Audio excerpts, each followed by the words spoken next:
Okay, this is possibly a bit of a funny video, but this is based on kind of a joke that I told a coworker during my night shift last night.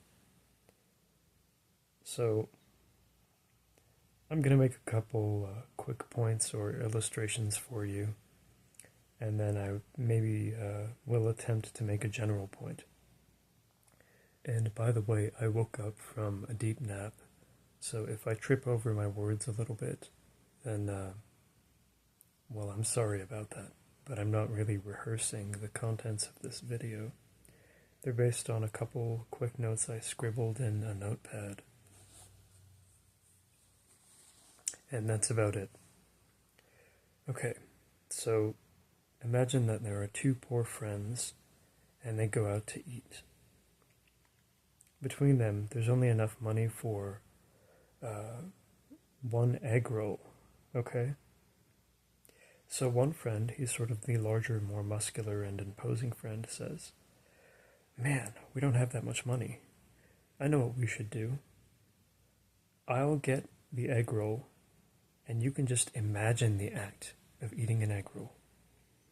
And the smaller friend who overhears this is not really happy about it, but he says, "Okay, what the heck? I guess that can happen one time, it's not going to cause me to starve to death."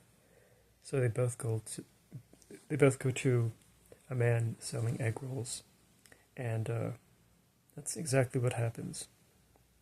And regardless of what's said about the stately origins of this practice later on, there you have the birth of one meditation technique. So in another scenario, before the first Sangha was ever created, poor wandering men stumble upon a large pile of treasure. They're not intending to find it, so they have nothing with which to transport the treasure back to their homes or their hometown, which is hundreds of miles away from where they presently are. Some of the men choose to carry some of the treasure with them, but other men are already burdened with some items they're carrying, which helps the group of wandering men survive. All of these men are sensitive and spiritually curious, even though they don't have a formal, established religion at this point. These men get to chatting among themselves.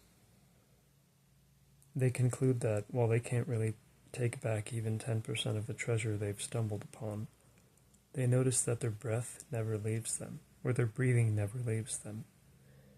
Not very soon anyway, assuming they live skillful and predictable lives.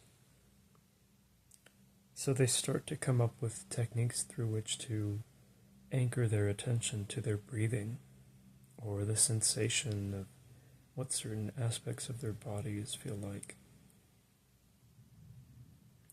And through this, they forge a few meditation techniques that they can complete while they have no treasure with them, no ability to transport any kind of treasure or material resources around, and no real money or social status or anything that people covet, okay? There you have the birth of maybe a set of meditation techniques. So you see what's happening here is I'm not looking at established, respectable consensus narratives about what might have created certain kinds of Eastern meditation techniques. What I'm doing instead is just thinking about, very basic scenarios that might have spawned incentives for the crafting of certain kinds of meditation techniques within, Eastern cultures, among, say, Buddhists, Hindus, practitioners of Zen, and so on. So I understand there is scholarly consensus regarding what creates these methods of contemplation and capacity enhancement and moral growth and so on. But I have my own kind of iconoclastic suppositions about what would predispose people who don't have a lot of money or other resources to persist with these practices across time. And this is all to say that if you are poor today and you don't have much money, you should kind of do what you can to study some of the meditation techniques that are popular among practitioners of, say, Zen or Advaita Vedanta or certain strands of Buddhism, assuming you're not somebody attempting to limit yourself to a single spiritual background or religious tradition. If you're like me and you permit yourself eclecticism, then you'll find that, since you don't have access to any more than maybe a few dollars a month to spend on luxuries outside of your standard expenses, you may find seated meditation to be a psychologically profitable undertaking for you. Thank you for watching and have a good day, and God bless you, and stay sharp and sober. Meditation is great for poor people, probably more than anyone else.